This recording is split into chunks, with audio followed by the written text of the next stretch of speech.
So hi guys, it's SJ speaking, and in today's video we are going to see about what are assets and liabilities. So this video would be useful for investors who are reading the financial statements for analyzing the stocks. For fundamental analysis, it will be useful, and of course for the persons for the students who are studying finance in schools and colleges, this video would be useful for them.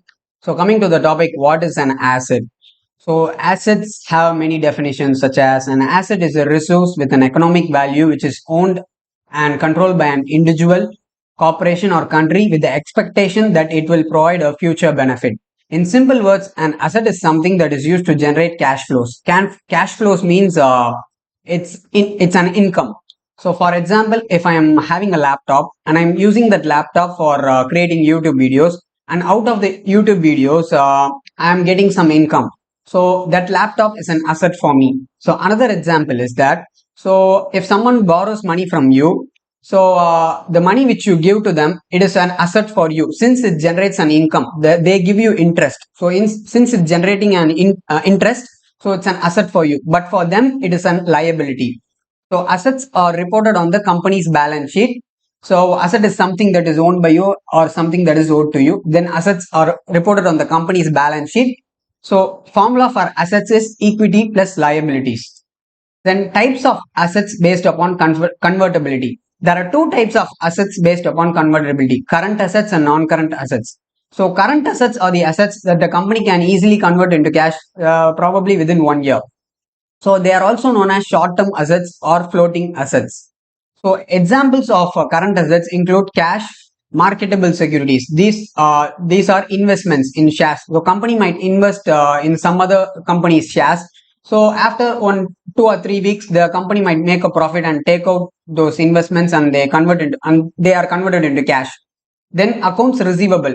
So the company might deliver the products or any service in credit, and the money has to be paid by the by the persons who have bought the product or the service.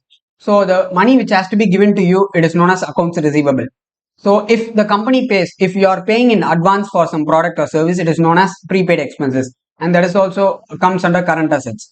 So if a bank is giving loans to someone and the loan is generating some income, that is the interest income, so it is known as a current asset. So short term loans, not long term loans. Long term loans are come under non current assets. Inventories are, if suppose a company is manufacturing a product, for example, a biscuit manufacturing company manufactures biscuits, and those biscuits are known as inventories.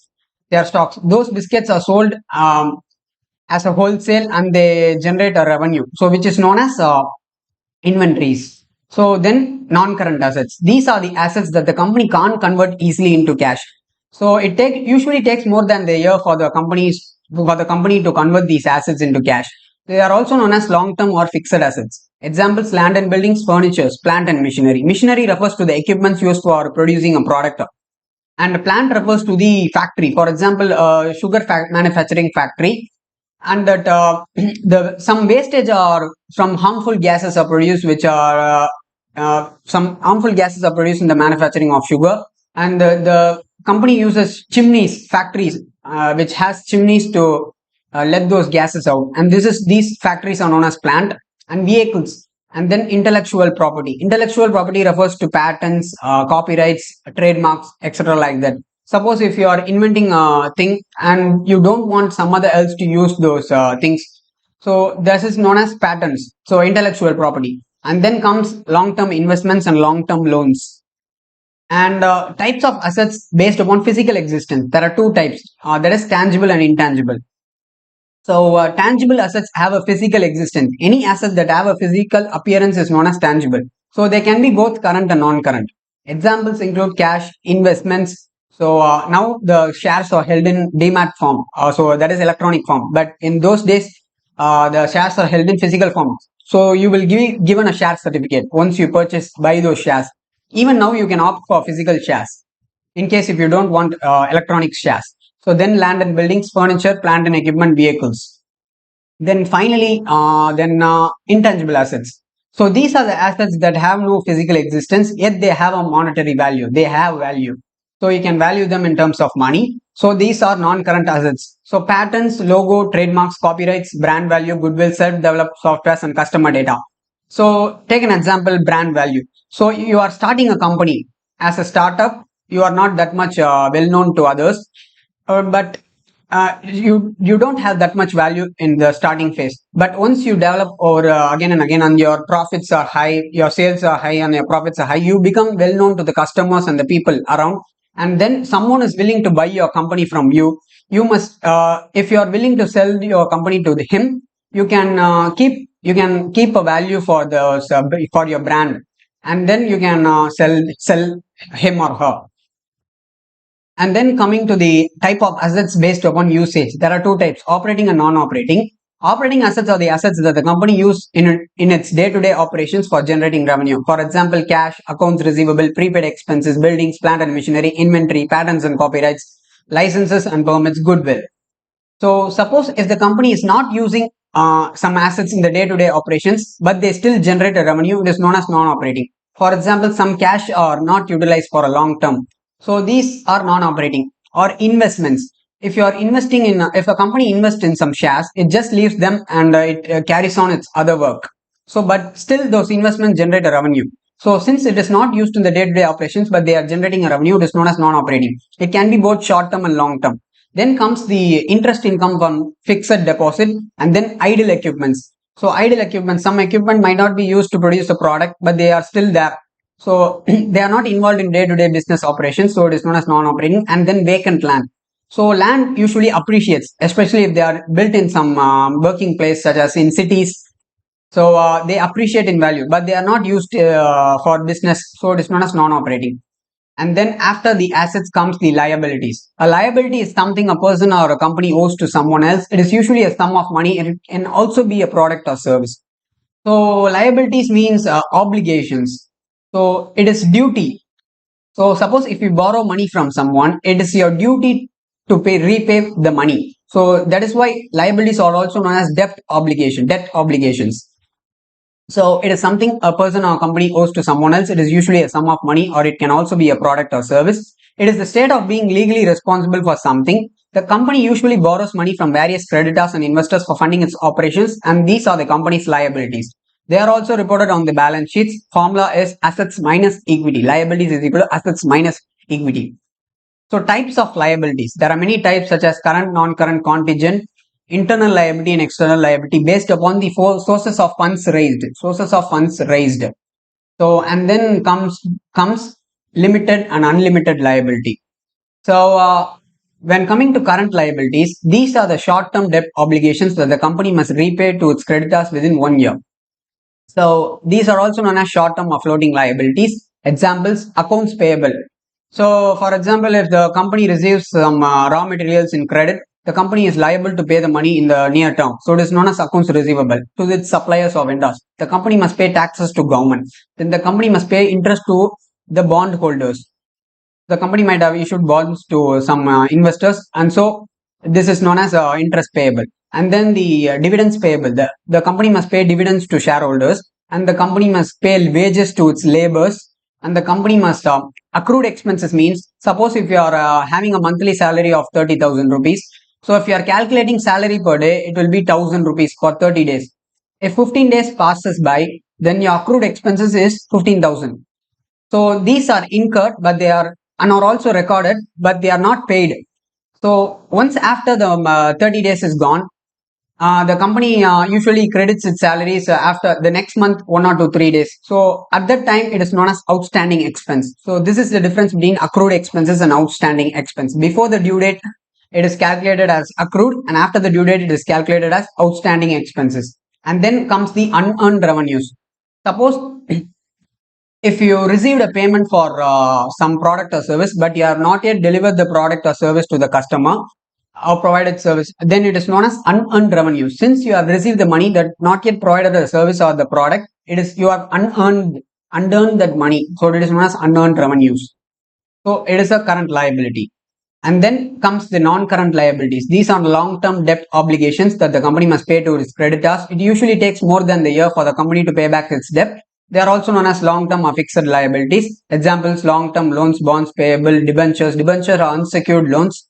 Long-term lease. Suppose if you are giving lease for some, you are giving a lease factory, your factory, one of your factories for lease for around 10 years. So, or any other place for 10 years, and you are receiving the money, and you can use that money for some other investments, and you might double the amount. So you are increasing the amount, you are getting the money from them, and you are converting into an asset, and you are generating revenue, but you are liable to pay back within 10 years. After 10 years you have to pay back. So it is, since it is a long term, it is known as long term lease. For pension, some retired employees must be given pension, so the company is liable to pay them, so it is known as pension. So government employees might have pay more pensions. So, and deferred revenues is also similar to unearned revenues, except the fact unearned revenues is for short term and deferred revenues is long term.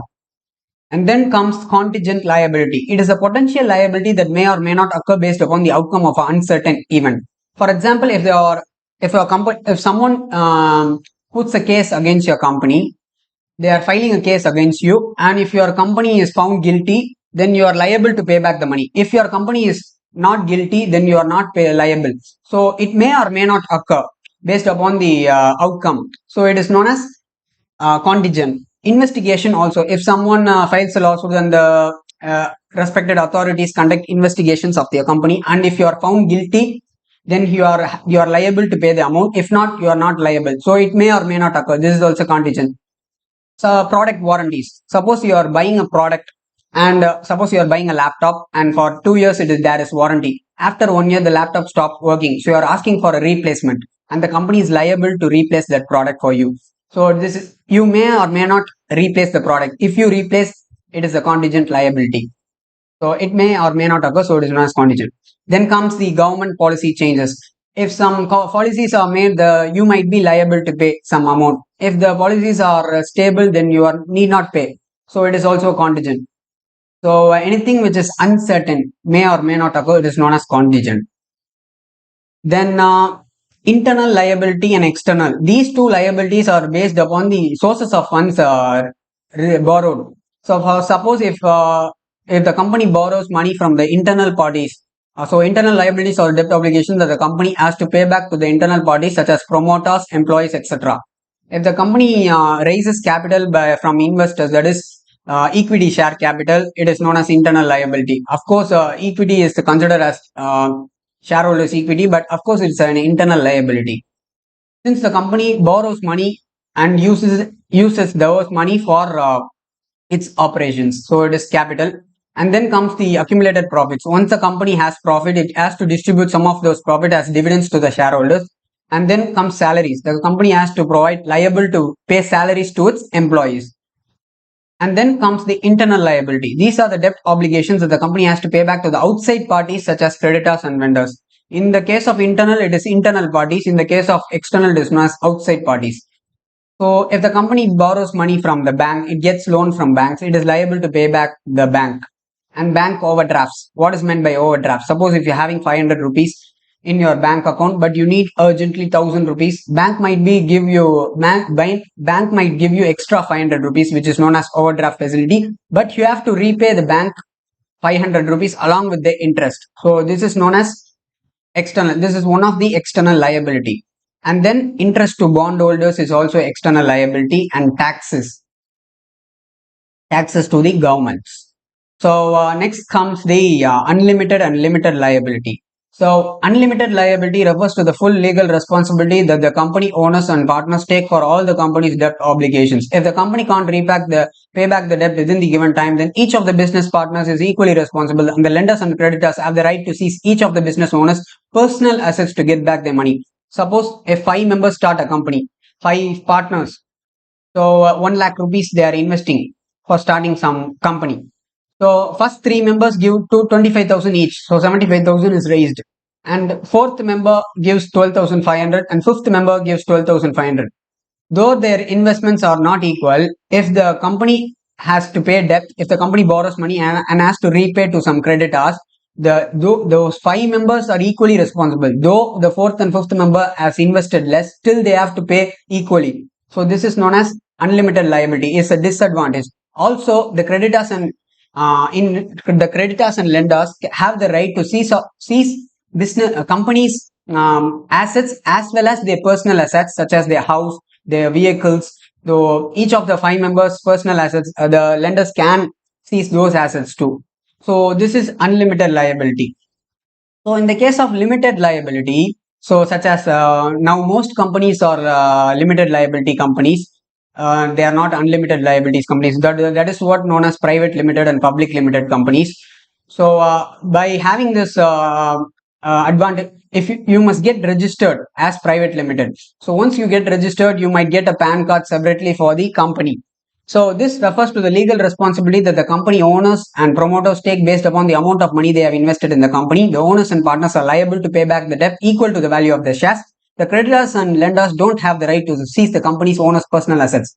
So if the owners can't pay back the money, if the company can't pay back the money, the investors can only pay or liable to pay the debt equal to their investment. That is the value of the shares. So the lenders or creditors also don't have the right to seize the owner's personal assets. They can only have the right. They have the right only to seize the company's assets. Other than that, they can't seize the owner's personal assets. So this is the advantage of the limited liability over unlimited liability companies. So this is the video, guys. You might get a clear clarification of what assets and liabilities, what are the types of assets and liabilities. So hope you guys enjoyed this video. So give a like, share and subscribe my channel. Also press the bell icon all button so you get notified for all my future videos. And other than that, if you want to attend my trading course, you can call my number at the scrolling below. So I'll give you the details. Other than that, if you want to open a Demat account, I have given you Zerodha link on the video description below. You can open your Demat account from today onwards and start trading. So thank you guys. I will meet you in my next video. Bye bye.